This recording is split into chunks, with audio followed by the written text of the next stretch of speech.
O programa de hoje é uma estreia e por isso é um programa muito especial. Ao longo desta temporada, novos participantes e um novo tema. Vamos falar sobre o Evangelho de Marcos. No programa de hoje, então, vamos falar sobre a vida desse que foi o autor do primeiro Evangelho. Não saia daí, porque o Lições da Bíblia está só começando.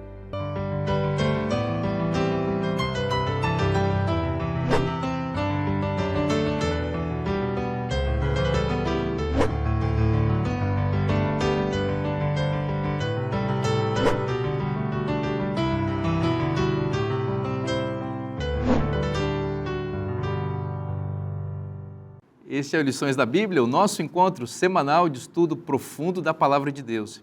E hoje um programa muito especial porque é o início de uma nova temporada e você já sabe, uma nova temporada significa um novo tema.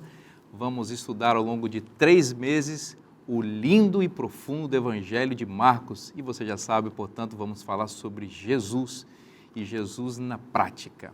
Bom, uma nova temporada também, sempre novos participantes e eu tenho muita alegria de receber amigos especiais aqui. Eu sempre digo que para mim cada temporada do Lições da Bíblia é a oportunidade de aprofundar relacionamentos de amizade, fazer novos amigos e é o que nós vamos fazer ao longo deste trimestre, dessa temporada e eu vou apresentar para vocês os amigos que estarão conosco, que vão fazer parte também da sua vida a cada semana. Aqui à minha direita, o pastor Gustavo. Gustavo, apresenta assim um pouquinho da sua vida para a gente, de onde você vem, o que você faz. Pastor Vinícius, em primeiro lugar, uma alegria estar aqui com vocês, uma honra estar nesse programa tão especial. Eu lidero jovens na região central de Minas Gerais. Então, eu sou um pastor que cuida da juventude da igreja ali na região central de Minas Gerais. Estou muito feliz de estar aqui com vocês. Legal, Gustavo. Você esqueceu de falar uma coisa muito importante, viu? Eu quero destacar isso porque o Gustavo é o apresentador do programa Código Aberto. O que é o Código Aberto? Fala. O Código Aberto é o estudo da lição da Escola Sabatina para jovens. Então, a gente também está lá nessa temporada, nesse trimestre, estudando a lição com os nossos jovens. Agora, Gustavo, você sabe que aqui no Lições da Bíblia tem muita gente jovem, né?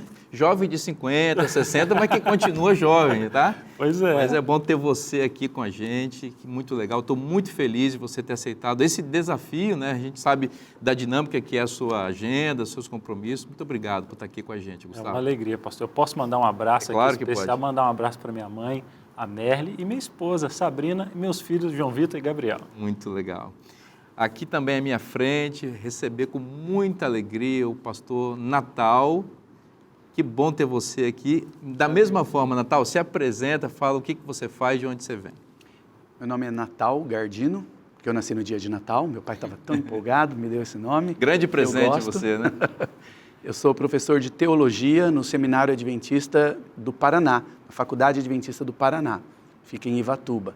Eu sou professor da área de Novo Testamento. Estamos ajudando a formar os novos pastores para a Igreja Adventista. E para mim é uma grande honra fazer parte desse time de formação de pastores. Natal, seja muito bem-vindo. Estou muito feliz de receber você aqui. Eu tenho certeza que nós vamos aprender muito aqui com seus ensinos e a nossa gratidão antecipada por estar conosco aqui. Eu que agradeço. Eu também quero mandar um abraço. Pois não, fica à vontade. Eu quero mandar um abraço para minha esposa, Irineide, para os meus filhos, Calel e Nicolas, e para os meus sogros, que estão sempre acompanhando, torcendo por mim, o seu Sebastião e a dona Ana. Que legal, muito bom.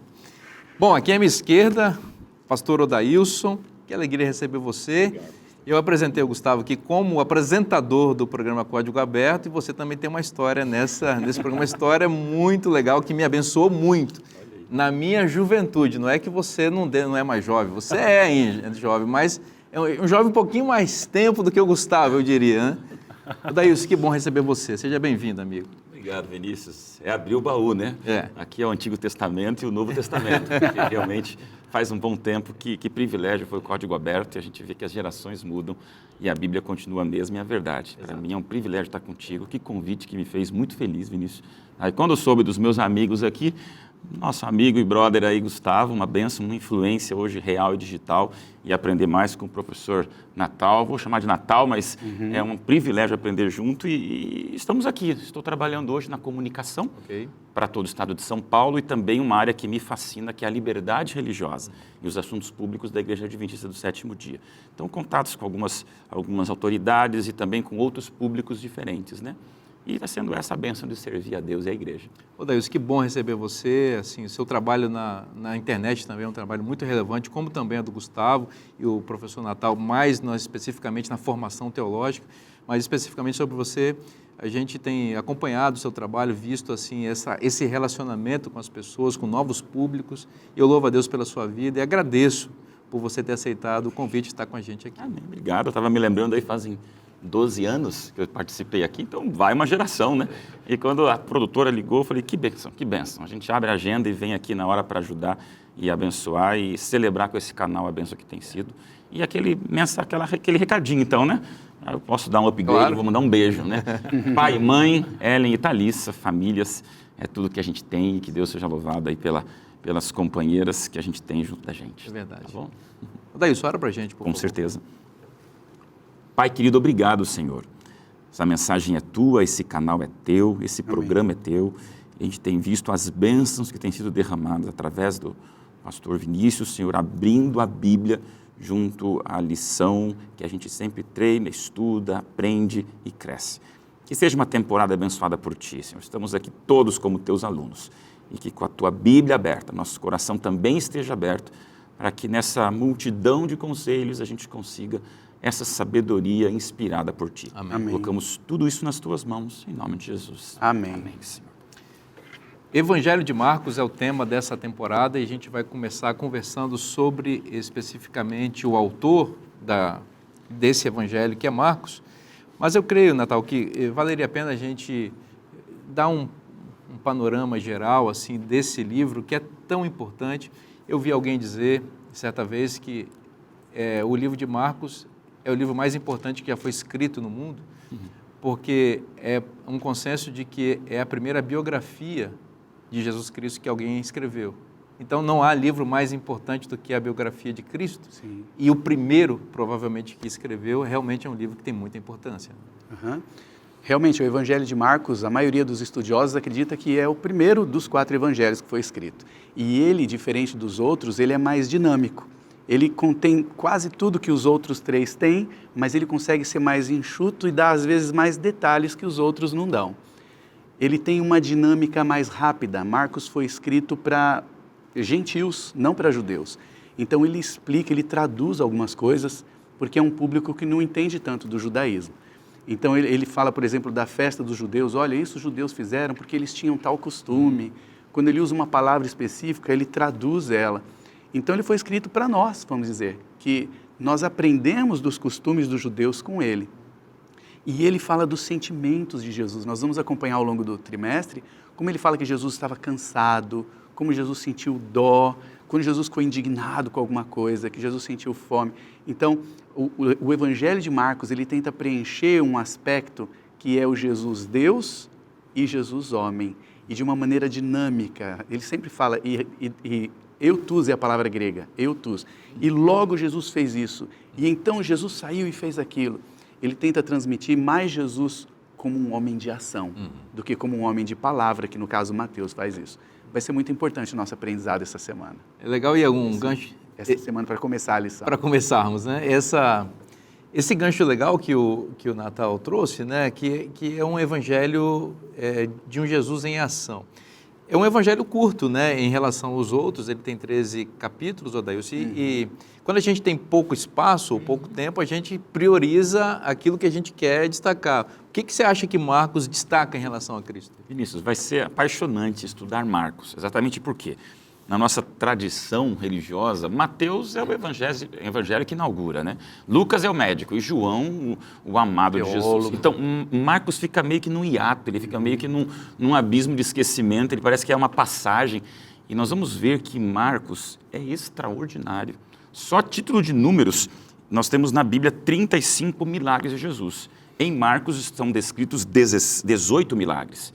Nós temos na Bíblia 40 parábolas de Jesus. Já Marcos coloca apenas 6 parábolas. Ou seja, Marcos é o livro prático, é o livro de ação. Eu acho que é o livro dessas novas gerações que não tem muita paciência para muita coisa. E Marcos vem e diz, olha, é isso aqui. Vamos para cá porque Jesus já fez isso. Então se prepare porque nós vamos ver não um evangelho de passagem, mas eu acho talvez o evangelho mais atual para os tempos que nós vivemos hoje. É curioso isso porque existem 2 tipos de sermões que Jesus pregou. E quem falou isso, quem classificou dessa forma foi Charles Spurgeon, um grande pregador, revivalista de Londres, né? Ele disse que os sermões de Jesus são sermões para os ouvidos e os milagres de Cristo são sermões para os olhos. Então, Marcos realmente resolve se concentrar nos sermões que Jesus pregou fazendo, né? Exato. Na prática. E existem lições espirituais profundas a respeito das coisas que Jesus fez e todos nós fomos impactados. Agora, esse evangelista, Gustavo, ele foi um jovem. É legal você falar isso porque você fala para jovens, você é jovem, né? Gostou disso, né? Obrigado. Você é jovem. Está mudando, vai passar, está passando. Mas foi um jovem, né, que ouviu as histórias de Cristo, conviveu com um dos principais auxiliares de Jesus, né, vamos chamar assim, que foi o apóstolo Pedro. Alguns dizem que Marcos foi o hermeneuta, o intérprete de Pedro, né, foi aquele que leu aquilo que Pedro falava sobre Jesus, interpretou o que Pedro falava e conseguiu traduzir isso nesses capítulos extraordinários do seu evangelho. Agora, as pessoas nem sempre começam fazendo coisas tão positivas, né? A lição começa destacando aqui, por exemplo, um aspecto negativo da biografia de Marcos. Na verdade, Marcos ele é apresentado lá em Atos 12, verso 12. Eu vou ler aqui, ó. Considerando ele a situação, resolveu ir à casa de Maria, mãe de João, cognominado Marcos, onde muitas pessoas estavam congregadas e oravam. Por conta desse texto, a gente começa a montar um perfil de Marcos. Ele era filho de Maria. Bom, Maria tinha uma casa onde estavam congregadas muitas pessoas. Então, Casa grande. Tinha uma serva chamada Rode. Aí, as pessoas começam a analisar Marcos como alguém assim, ó, que vivia uma vida abastada em Jerusalém, tinha uma vida boa, muitos recursos, e agora ele é chamado para uma viagem missionária com Paulo. E depois dessa viagem missionária, passa um tempo, ele volta, ele não aguentou. Ele desistiu, né? Desistiu no meio do caminho. Então, possivelmente, a gente começa a analisar Marcos como alguém pouco habituado a fazer sacrifícios em prol do Evangelho, do Reino de Deus. Então ele volta com essa característica de alguém que estava acostumado com muito conforto e na hora de pregar o Evangelho ele não dá conta diante dos sacrifícios que foram pedidos a ele e ele volta para casa. Então ele começa como um missionário fracassado, né? Isso é interessante a gente notar, porque nem todo mundo começa 100%, mas a gente já sabe que Marcos depois vai dar a volta por cima. É importante que a gente, quando começa, a gente não sabe tudo das coisas que a gente vai fazer. Isso vale para a missão de pregar o Evangelho.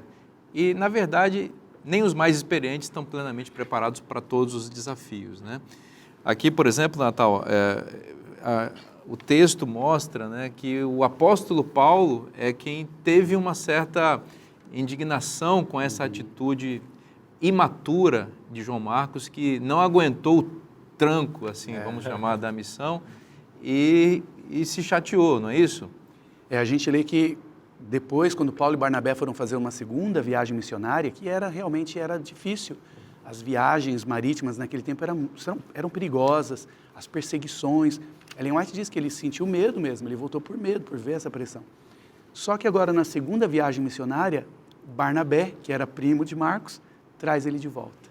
O Marcos vai com a gente agora. E o Paulo achou sem chance, não, impossível levar esse rapaz de volta. Como é que a gente vai levar alguém que desistiu? E às vezes, ao ler, a gente pensa que Paulo foi duro demais. Mas o grego nos ajuda sempre, né? A língua original. Eu falo para os meus alunos, olha a importância de uma palavrinha. A palavrinha que na Bíblia aparece como ajudante, que está lá em Atos 13, onde fala que ele era ajudante, 13, de 1 a 5, desculpem, João Marcos se uniu a Saulo e Barnabé como um ajudante. Aí a gente pensa que ele foi para carregar a mala deles, como um servo. Mas a palavra no grego, que é hiperetes, ela quer dizer um alto oficial. Essa palavra aparece em outros textos da Bíblia como um oficial. Por exemplo, eu quero mostrar para os amigos que nos assistem aí, se você quiser ver depois na sua Bíblia, em Mateus capítulo 5, versículo 25, aparece essa palavra e ela é traduzida como um oficial de justiça. Olha. É uma palavra que é um cargo alto. Lá em Atos 26:16, quando Jesus aparece para Paulo, ele fala assim, ó, eu te escolhi para você ser um hiperetes meu. E é traduzido como um ministro. Então, João Marcos não foi com um ajudantezinho, como dá a impressão na tradução. Ele foi como um cargo importante, um oficial para ajudar. E por isso que Paulo achou que a desistência dele foi inaceitável. A função dele era grande, era alta, não era um ajudantezinho. A gente conhece um pouco da personalidade de Paulo também a partir disso, né? A gente vê que Paulo era um indivíduo colérico, firme, né? E a gente pode justificar um pouco essa atitude de Paulo também, porque, veja, eles estão iniciando o projeto missionário para o mundo. Eles têm poucos recursos, têm poucas pessoas. E provavelmente eles estavam com muitas expectativas com aquele menino que poderia ajudá-los muito ali. E uma desistência, né, Odailson? Deixou eles sem recursos, sem condição de continuar. Com certeza. Eu gosto daquela frase que diz, se você não sabe para onde vai, qualquer lugar serve.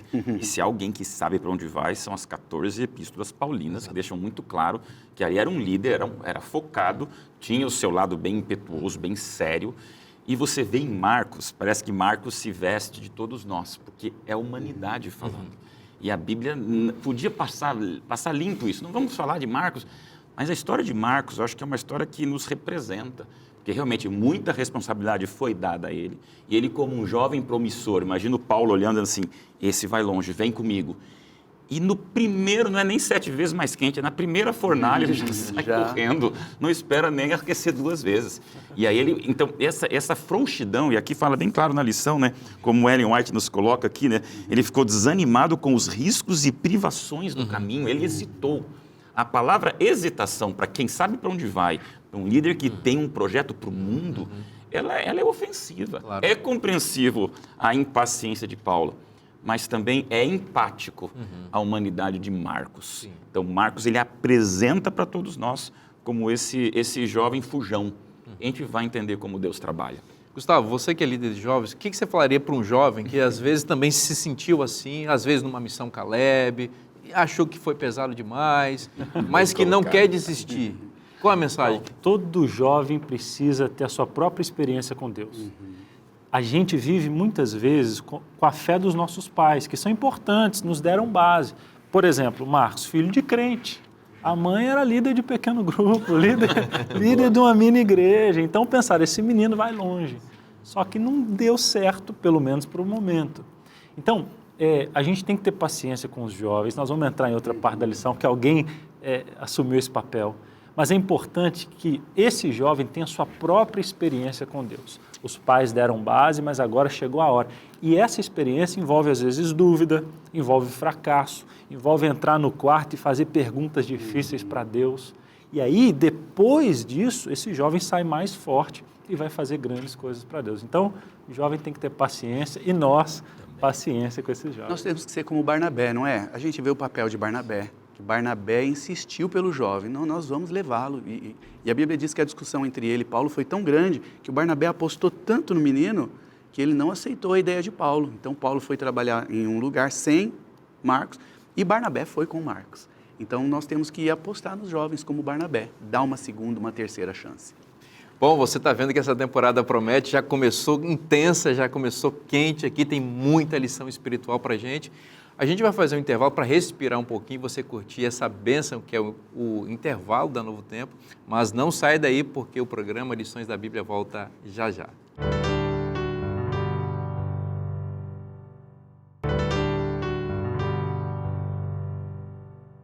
Estamos de volta com o programa Lições da Bíblia para continuar estudando a Palavra de Deus com você. Bom, nessa temporada estamos estudando sobre o personagem Marcos, na verdade sobre o evangelho que esse jovem discípulo de Cristo, vamos dizer assim, escreveu a primeira biografia de Cristo. E a gente viu no bloco anterior que as pessoas não são perfeitas, mesmo os grandes evangelistas passaram por problemas. E grande parte dos problemas que a gente enfrenta na vida são problemas de ordem emocional. Todos nós, de alguma maneira, sabemos e somos afetados por questões que envolvem a nossa mente. Pensando nisso, para abençoar você e a sua família, e ajudar você a encontrar um novo caminho de cura, de paz e de felicidade plena, a TV Novo Tempo está oferecendo esta revista, a Revista Esperança, com a edição especial Mente Feliz, escrita pelo Dr. César Vasconcelos, que é um psiquiatra renomado, um dos nossos apresentadores aqui da Novo Tempo. Ele escreveu esse material para ajudar você a encontrar, como eu disse, caminhos para ter vida plena, felicidade e libertação, às vezes até de traumas emocionais. Por exemplo, aqui ele fala sobre a cura para a ansiedade. Quem é que não é ansioso, né? Quem é que não enfrenta esse problema tão grave que afeta grande parte da humanidade? Uma coisa legal que ele destaca aqui, falando sobre depressão, por exemplo, ele fala que depressão não é frescura, e você vai perceber nessa lição que, inclusive, grandes personagens da Bíblia, gente de fibra, gente com quem Deus contou bastante, tiveram problemas na área da depressão.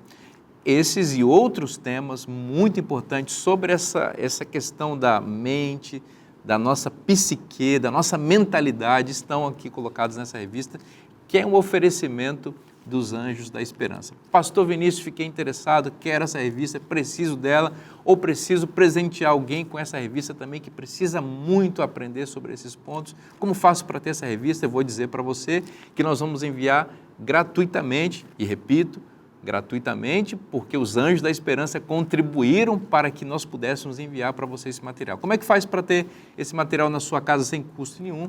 É só você mandar uma mensagem para o telefone que está aparecendo na sua tela, 12 98244 4449, é o número que você vai ser direcionado para um pequeno cadastro que você vai preencher e nós vamos ter a alegria de enviar esta revista para a sua casa, tá certo? Vamos continuar estudando, então, sobre o livro de Marcos, ainda falando, Odailson, sobre o personagem Marcos, né? Que é o autor por trás dessa história que a gente viu no bloco anterior, que teve algumas dificuldades e, inclusive, foi, assim, o apóstolo Paulo foi duro em relação a ele como justificativo e como motivo, né? Saindo do cenário de Paulo, vamos voltar para Marcos, né? Por que realmente é fascinante a história de Marcos? Eu me recordo de uma história que eu ouvi tempos atrás de um professor. Ele queria dar uma lição para um grupo de juvenis, teenagers. E ele chega na sala de aula, ele escreve na tabuada do 7. 7 vezes 1, vezes 2, vezes 3, até 7 vezes 10. Quando chega no 7 vezes 2, ele coloca 7 vezes 2, 13. E continuou. Quando terminou o quadro lotado, os alunos caíram na risada. Ele deixou rirem. E todos incomodados. Professor, 7 vezes 2 não é 13. Ele deixou que o clima ficasse cada vez mais zombador dentro da sala, até no final ele falar assim, só quero dar uma lição para vocês. Você pode acertar 9 números da tabuada. Você sempre vai ser lembrado por aquele que você erra. Estejam preparados para um mundo que não perdoa. Eu só consigo lembrar disso na história de Marcos. Me vem uma palavra que é assustadora e todos em algum momento da vida já passaram, que é ser rotulado. É importante a gente ler esse trimestre inteiro e ver que Marcos é tão extraordinário, porque aqui tem uma pessoa que teve um 7 vezes 2, 13. O que aconteceu com Marcos, a gente viu no bloco passado. Marcos, ele erra. Como diriam por aí, ele pisa na bola mesmo. Paulo não quer mais Marcos. Então, pensa no sentimento de derrota, de frustração, de irrelevância, de fraqueza, de covardia. E Satanás, ele é especialista nisso, né? Deus esquece nossos pecados. Satanás faz questão de nos lembrar mesmo perdoados. Então, eu gosto desse cenário um pouco mais dramático de Marcos para a gente entender que não é pouca coisa se ele chegou a ser o associado de Paulo para, de repente, ter essa tatuagem na pele emocional dele para dizer, amigo, você errou feio. Então, eu gosto ao mesmo tempo da frase que diz, rótulos são de velcro. Eles prendem, mas eles também desprendem. E a gente vai ver agora essa parte incrível de um Marcos, que tem uma tatuagem, mas ela não fica para sempre. E dá para superar. Olha que interessante isso, né? E Gustavo, às vezes a gente precisa de apoio para isso. A igreja, ela é uma rede de apoio a relacionamentos. E os relacionamentos, muitas vezes, eles têm dificuldades. As pessoas não são perfeitas. E eu penso que nós precisamos exercitar a paciência, a bondade, a longanimidade, né, que são fruto do Espírito, inclusive e sobretudo com aqueles que estão começando, especialmente os jovens. Né? Já não basta o inimigo dizendo para a gente, ó, você é um hipócrita, você não merece estar aí. Eu tenho um ministério no Instagram, nas redes sociais, e às vezes recebo. E uma das que mais me marcou foi uma jovem dizendo assim, pastor, estou saindo da igreja. E eu conheci essa moça, e eu falei, mas por que você é uma moça tão bacana?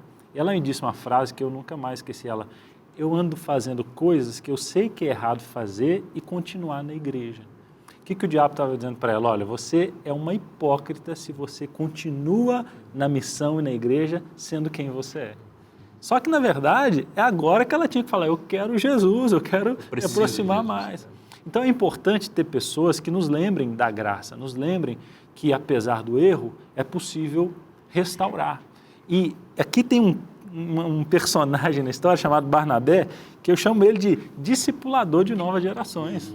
Ele falou assim, não, filho, eu sei que você errou, mas cola em mim. Então, fica uma lição para os mais velhos o seguinte, às vezes, ao invés de ficar só batendo nos jovens, só reclamando, chama um deles para perto. Você não vai conseguir fazer com todo mundo, mas fala assim, vamos dar estudo bíblico. O jovem não quer saber da missão. Chama um deles e fala, vamos dar estudo bíblico comigo?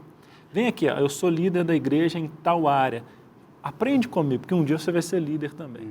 Então, nós estamos aqui porque certamente tiveram figuras na nossa vida, seja um pai, uma mãe, um pastor ou um líder de ministério dentro da igreja que foi influência para a nossa vida. Então, nós somos gratos a essas pessoas. Por que não ser os Barnabés modernos hoje em dia? Então, eu acho que a figura de Barnabé, ela é fundamental para a gente ver que é possível restaurar pessoas. Que maravilha isso, né? A igreja precisa tanto disso, o mundo precisa disso, as empresas precisam disso. E vou falar mais, as famílias precisam disso, né? Às vezes os pais não têm paciência com os filhos, que erram, não é? E às vezes a gente esquece que a gente já foi adolescente. Por exemplo, eu estou com filha pré-adolescente agora, e eu fui adolescente há pouco tempo, né? Ontem. Parece que foi ontem. Então, a gente tem que fazer esse exercício de empatia, de lembrar que a gente também já passou por esses caminhos, não é? Às vezes a gente acha que a gente já nasceu, esquece que a gente não nasceu pronto. E as pessoas não nascem prontas. Elas podem se desenvolver. Uma das coisas mais maravilhosas na personalidade de Jesus é ver o que as pessoas podem se tornar. Ver o potencial das pessoas e investir nesse potencial para que a pessoa ela desenvolva mesmo isso, né? A gente viu que Paulo, que também é um ser humano, no primeiro momento ele foi duro com essa atitude de Barnabé que de fato deixou ele em maus lençóis. No entanto, o apóstolo Paulo também parece ter crescido e aprendido com essa experiência e mostrou uma característica, Natal, muito interessante da personalidade dele, de voltar atrás, de perceber, de não ser teimoso num ponto, de perceber a mudança e o desenvolvimento das pessoas, e especialmente isso em relação a João Marcos, né? É verdade, nós não vemos detalhes na Bíblia, senão a Bíblia seria gigantesca, né? Mas nós percebemos como que as coisas aconteceram. Nós não vemos Paulo reconhecendo, dizendo, olha gente, eu errei. João Marcos agora ele é um bom evangelista. Mas nas epístolas de Paulo, você percebe que ele recomenda Marcos, ele elogia Marcos. Ele fala que Marcos é muito útil para o evangelho dele. Então, depois dessa discussão entre Paulo e Barnabé, em que cada um foi para um lado, nós nunca mais vemos Paulo e Barnabé juntos. Mas nós temos certeza que eles se reconciliaram, porque Paulo mesmo fala, sigam a paz com todos e tal. Mas na questão do João Marcos, eu queria retratar alguns versículos que mostram aonde que ele estava agora. Quando Paulo fala que estava em cadeias, ali algemado, e ele fala de quem está com ele, quem é que está com ele? O João Marcos. Você vê que é nas ações que a pessoa mostra que ela mudou, não é? Não é por palavras. Sim. E o Marcos estava do lado de Paulo, que o havia rejeitado. Eu posso ver alguns versículos rapidinho aqui com os nossos amigos que estão em casa? Claro. Não vamos abrir, eu só quero mencionar, talvez apareça aí na tela. Em Colossenses capítulo 4, versículo 10, Paulo está dizendo para os irmãos, para receberem, que eles já haviam recebido instruções sobre João Marcos e para acolhê-lo bem. Porque talvez alguém podia só ouvir que Paulo o havia rejeitado. Então Paulo falou, já receberam instruções minhas, recebam bem aí a João Marcos, em Colossenses 4:10. Em 2 Timóteo 4:11, ele fala assim, Timóteo é muito útil para mim no Evangelho. Não é um pedido, não é uma retratação, amigos. Timóteo me é muito útil no Evangelho. Em Filemão, capítulo 1, verso 24, ele fala que ele estava bem, que Lucas e Marcos eram seus cooperadores. Olha. Não é demais? E depois que Paulo morre, Lucas ainda está com Pedro. Aí Pedro menciona Marcos no capítulo 5, verso 13 de 1 Pedro, que Marcos era o seu filho espiritual, porque Marcos era um discípulo de Pedro. Então, pastores, amigos que nos assistem, nós não podemos condenar uma pessoa por um erro. Marcos errou, mas a gente vê como ele foi redimido e as suas ações comprovaram isso. Cara, que coisa fantástica. Nunca é demais enfatizar isso. Uma pessoa que poderia, Odaísio, ter ficado rotulada para sempre como fujão. Foi a pessoa que olhou para essa experiência, não deixou que esse rótulo ficasse impregnado para sempre, estampado para sempre nele, deu a volta por cima pela graça de Deus e se tornou o primeiro indivíduo a escrever um evangelho sobre Jesus Cristo. Isso é uma marca extraordinária. Veja que o rótulo que ele tem agora é muito maior. O primeiro evangelista, alguém que falou sobre Jesus de uma maneira extraordinária e servindo, inclusive, de base para os outros evangelistas, porque Marcos é citado amplamente nos outros evangelistas sinóticos, Mateus e Lucas. Então, veja, isso é uma mensagem espiritual muito forte para nós. Olha, gente, não vamos deixar que os nossos fracassos definam quem nós somos, porque nós não somos os nossos fracassos. Os nossos fracassos não são a nossa identidade. A nossa identidade está forjada em Cristo e na sua graça. E Marcos é um exemplo disso. É o arco narrativo perfeito de uma história que encanta todos nós, não porque ela dá a volta por cima, mas porque ela dá essa volta para o céu. Exato. Eu sou apaixonado por essa parte da Bíblia, por esse background da história de Marcos. Ele realmente é rotulado, ele enfrenta diferentes lideranças. Eu acho que é importante a gente dizer aqui, gosto daquela frase, né? Líder faz líder.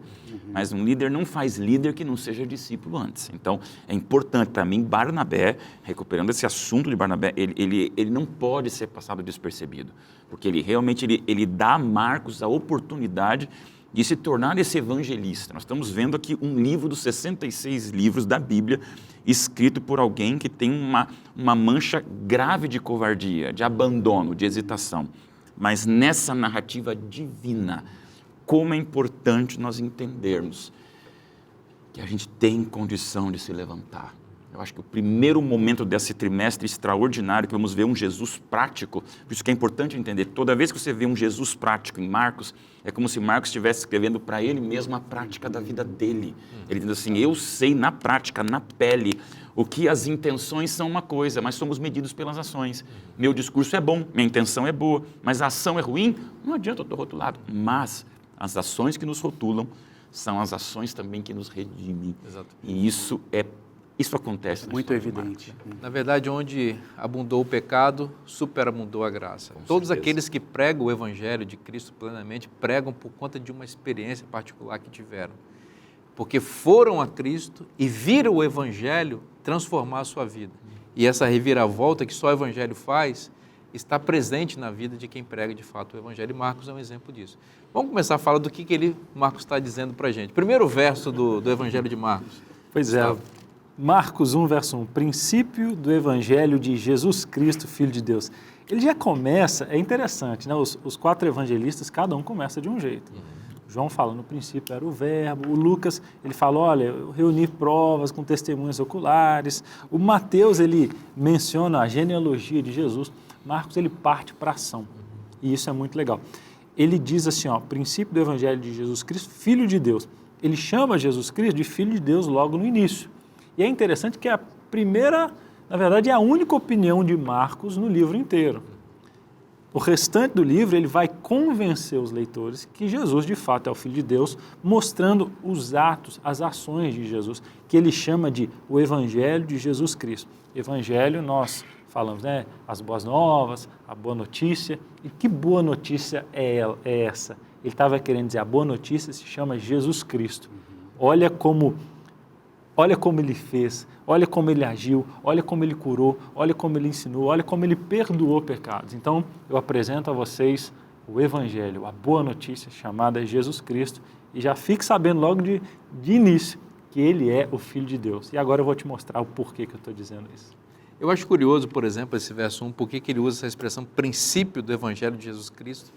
Porque ele vai do início ao fim da vida de Cristo de forma resumida e tudo, mas ele fala isso aqui é o princípio. É a essência, né? Exato. Eu fiquei pensando nesse significado da palavra princípio. Parte, né? Porque o Evangelho de Jesus Cristo não termina no capítulo 13 de Marcos. O Evangelho de Jesus Cristo continua pela Bíblia e ele extravasa para a vida daquelas pessoas que são alcançadas pelo Evangelho. Talvez ele tenha usado a palavra princípio do Evangelho de Jesus Cristo para dizer, olha, estou começando a dizer aqui, continua na sua vida. Nunca termina. Não termina, vai, dá sequência nisso, né? Muito interessante. E ele fala, falando em princípios, ele fala de quem vem antes do princípio aqui, que é um grande precursor, Natal, de Jesus Cristo, né? Marcos fala de João Batista. Uhum. Marcos já começa falando de João Batista, que era um cumprimento de uma profecia bíblica, não é? Voz do que clama no deserto, prepare o caminho daquele que virá. E ele cita essa referência. Ele só menciona Isaías, mas ele está colocando outro versículo junto da Bíblia, ou outros, fazendo ecos, né? Lá na pergunta 6 da lição de terça-feira, ali aparecem os 3 versículos que Marcos considera de Isaías.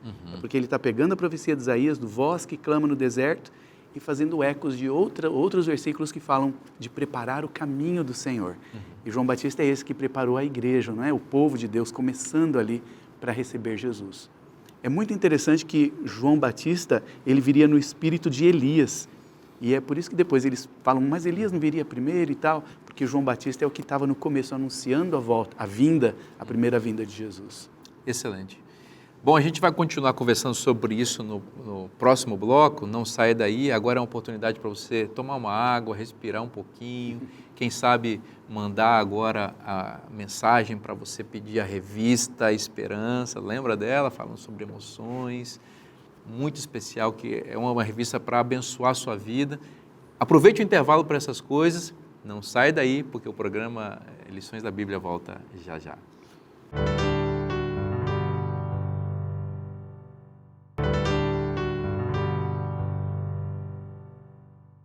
Estamos de volta com o programa Lições da Bíblia, agora para o último bloco desse programa que está inaugurando uma temporada muito especial, na qual estamos estudando o Evangelho lindo, o primeiro Evangelho a ser escrito, o Evangelho de Marcos.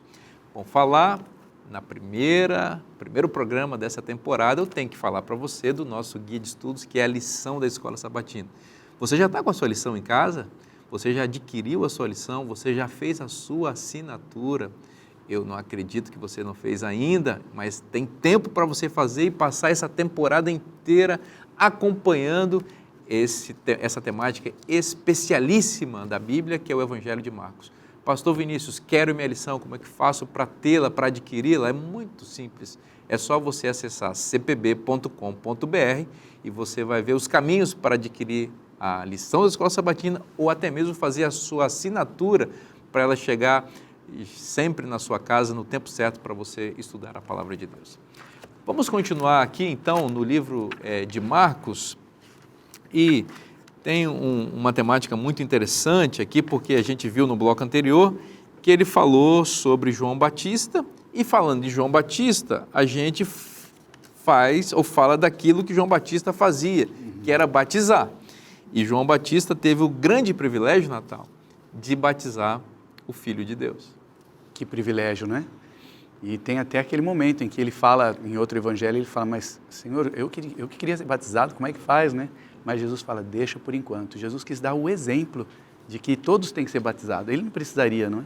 E João Batista teve esse privilégio de batizar Jesus. Jesus diz que nenhum homem nascido de mulher é maior do que João Batista. Que privilégio que ele teve, não é? E de certa forma, pastor, nós, adventistas do sétimo dia, temos uma missão parecida com a de João Batista. Exato. De preparar o caminho para a vinda de Jesus. Exatamente. E o batismo de Jesus foi um momento assim apoteótico, né, do início do ministério de Cristo, em que a divindade inteira esteve envolvida naquele processo. O Pai, o Filho e o Espírito Santo. O Pai foi ouvido, ele falou do céu, a voz de Deus foi pronunciada e ouvida, o Filho estava sendo batizado e o Espírito Santo apareceu em forma corpórea de uma pomba. Os 3 estavam presentes. Você vê? Não tem como dizer que o Espírito Santo é Deus ou é Jesus, porque ali aparecem os 3. Com protagonismos divididos, simetricamente divididos, né? Como se espera que a divindade se manifeste. Eu destaco aqui a frase do Pai, que Marcos menciona também como os outros evangelistas. Tu és meu filho amado, em ti me comprazo. Jesus estava no início do seu ministério, ele estava, Gustavo, já se preparando para o deserto no qual ele seria tentado, e o pai estava deixando muito claro qual era a identidade do filho. Tu és meu filho, hein? Não se esqueça disso. É muito legal. E você me dá muito prazer. Eu tenho muita alegria em você. Então, a preocupação do Pai Celestial, que eu acho que aqui ajuda os pais terrenos também, muito, na sua paternidade, né? Nunca deixe seu filho esquecer de quem ele é de fato, né? Você é meu filho. Isso é muito Tenho importante. orgulho de você. Meu pai, eu tenho muita saudade do meu pai é falecido, mas não era um homem perfeito, mas uma coisa que ele gostava de falar era afirmar a autoestima dos filhos. Você é meu filho, sabe? Tenho orgulho de você. Uau. Olha, você, meu filho, você é inteligente. Olha, meu filho, que coisa bonita que você fez. Aquilo massageava o coração e ajudava a gente a olhar os desafios da vida de uma outra perspectiva. E eu vejo Deus, o Pai, fazendo isso com o seu filho, que ia enfrentar um desafio terrível, Gustavo. Não, isso é fantástico, porque a tentação do deserto, que veio logo em seguida, ela não era necessariamente de transformar pedra em pão, era sobre identidade. Exatamente. Porque Se você é filho de Deus, faça isso.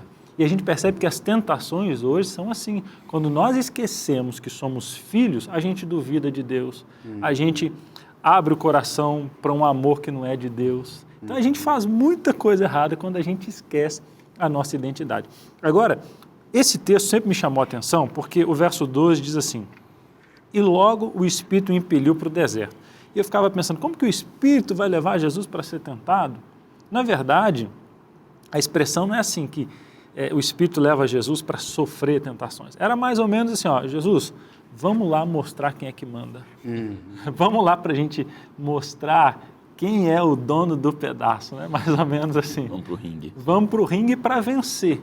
Né? Não é simplesmente para Jesus sofrer tentações e assim por diante. Tanto é que no livro de Marcos nós vamos perceber que os únicos que reconhecem que Jesus é o Filho de Deus são os demônios. Então, depois os outros reconhecem, né? Mas o Espírito Santo sabia o que estava fazendo. Falou assim, ó, vamos lá mostrar quem é que manda, vamos mostrar que você chegou, que o Evangelho começou, que o tempo está cumprido e vamos vencer Satanás. Tem uma coisa muito importante aqui, é que Jesus, ele replica na sua vida a experiência de Israel. Israel sai do Egito e vai para Canaã, mas antes de chegar em Canaã, ele passa por onde? Ele passa pelo deserto. E Jesus passa 40 dias no deserto, como os israelitas passaram 40 anos ali no deserto. O que o evangelista Marcos está destacando aqui é que Jesus é o verdadeiro Israel. E que a experiência que Jesus tem no deserto deveria ter sido a experiência que Israel deveria ter tido. De vitória. Lembra que era apenas 40 dias que eles deveriam ter passado lá, mas eles passaram 40 anos, porque eles falharam em obedecer. Onde Jesus venceu. Então Jesus aparece no deserto como o verdadeiro exemplo, como o verdadeiro Israel. E ele está aqui, Odailson, entre feras. Fera é uma palavra que pode ter uma conotação positiva boa hoje, né? Vocês são todos feras aqui. Você está entre feras? É, entre feras. Eu me sinto como Jesus aqui, entre feras. Mas no sentido positivo. Mas aqui não é tanto, né? Não negativo. É positivo.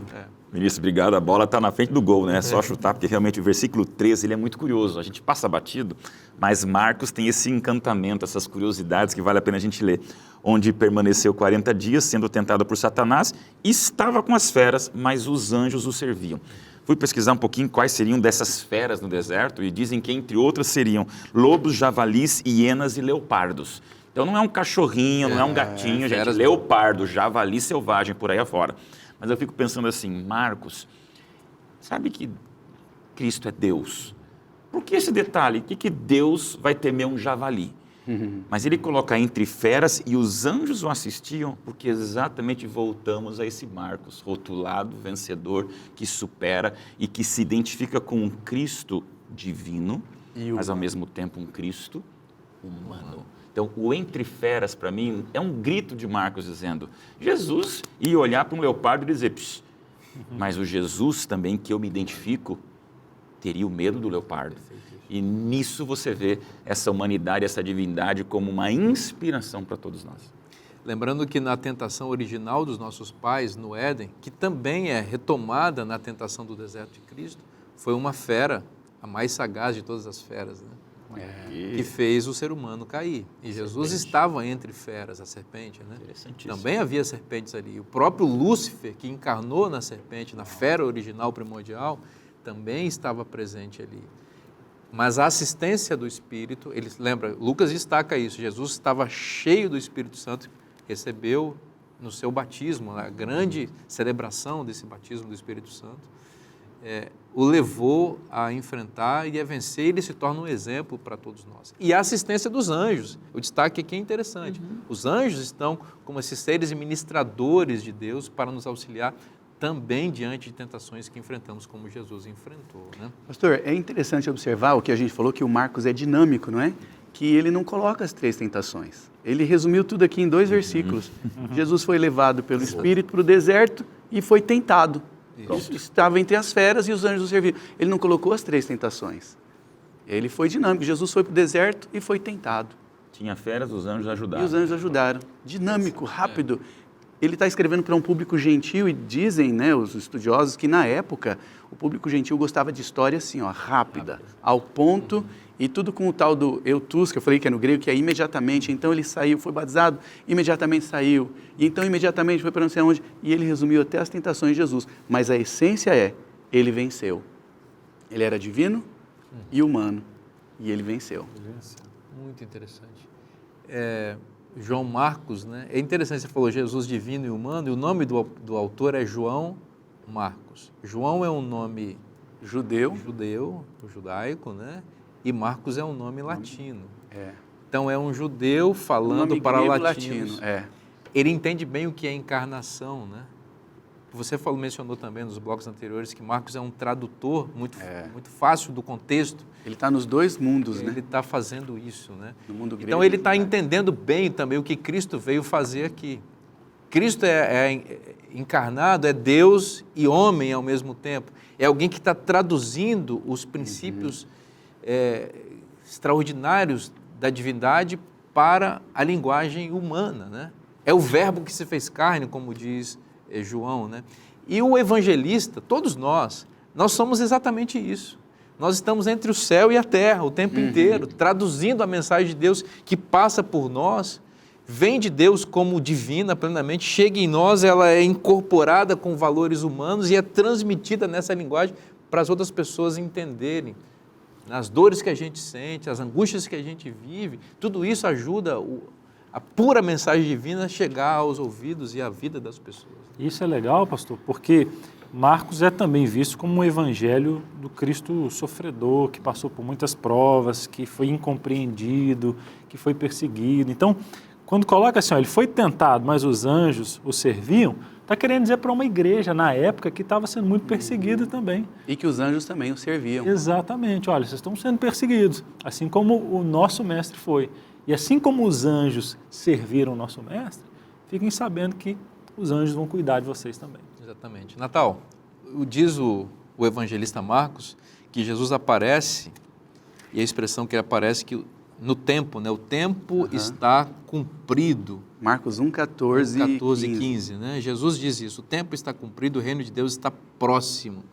Próximo aqui talvez seria melhor perto, né? Porque próximo parece que é uma coisa que vai chegar ainda, mas já estava ali. Arrependei-vos e crede no Evangelho. Jesus ele estava anunciando aqui uma profecia que estava todo mundo esperando. A profecia de Daniel, que está em Daniel 9, 25 e 26, que haveriam 70 semanas para os judeus e que na semana 69 viria o ungido. Ungido, em grego, é Cristo. Interessante. Jesus se tornou o Cristo no batismo, quando ele foi ungido. Cristo e Messias é a mesma palavra, em grego e hebraico. E muitas pessoas estavam esperando isso acontecer. Então Jesus chega e fala assim, ó, o tempo está cumprido, prestem atenção lá na profecia, é agora. Ele falou isso logo depois da tentação no deserto. Ele tinha sido batizado, foi levado ao deserto, 40 dias depois ele estava de volta, falando, gente, o tempo está cumprido. Veja que quando no nascimento de Jesus tinham 2 idosos esperando a redenção de Israel. Eles estavam de olho na profecia de Daniel. Daniel 9, 25. Eles achavam que o tempo do ungido é no ano 27 da nossa era. É o ano que Jesus seria batizado. E quando Jesus nasceu, ali para o ano 3 a.C., esses idosos pensavam, eu não vou estar vivo quando chegar o ano 27. Seria daqui uns 30 anos ainda, né? E aí Deus mostrou que era um bebezinho que ia cumprir isso daqui a uns 30 anos, no ano 27. Então, Jesus agora está reforçando isso. Pessoal, prestem atenção na profecia. O tempo está cumprido. Era o tempo da redenção de Israel. Não dá tempo da gente explicar aqui, mas a profecia das 70 semanas vale a pena ser estudada. Vale a pena chegar para um ancião da igreja ou para o pastor da igreja e falar: pastor, ancião, eu quero entender a profecia das 70 semanas que está em Daniel 9, 25 a 27. É muito interessante, pastor. Vale a pena estudar ela. 490 anos de graça para o povo judeu. Para o povo judeu, né? E Jesus realmente é esse extravasar da graça divina, né? O tempo está cumprido, meus amigos. Inclusive o nosso tempo aqui também está chegando ao final. Foi muito especial passar esses momentos com vocês aqui. Aprendi demais com vocês. Eu tenho certeza que os nossos amigos também estão assim se deliciando com a palavra de Deus e já agradecidos por tudo aquilo que nós vamos viver juntos nessa temporada. Eu espero que você tenha se beneficiado com a palavra de Deus, com essa introdução do Evangelho de Marcos. E a gente conclui aqui dizendo que o tempo está cumprido. Essa é a mensagem de Cristo. E esta mensagem se atualiza hoje no mundo que sofre, no mundo que padece, no mundo que aspira e suspira para que esse tempo de pecado realmente termine. A mensagem de Jesus vai voltar. Essa mensagem está na Bíblia, se está na Bíblia, é bom para você. Eu te espero na próxima semana. Que Deus te abençoe muito. Um forte abraço e até lá. Amém.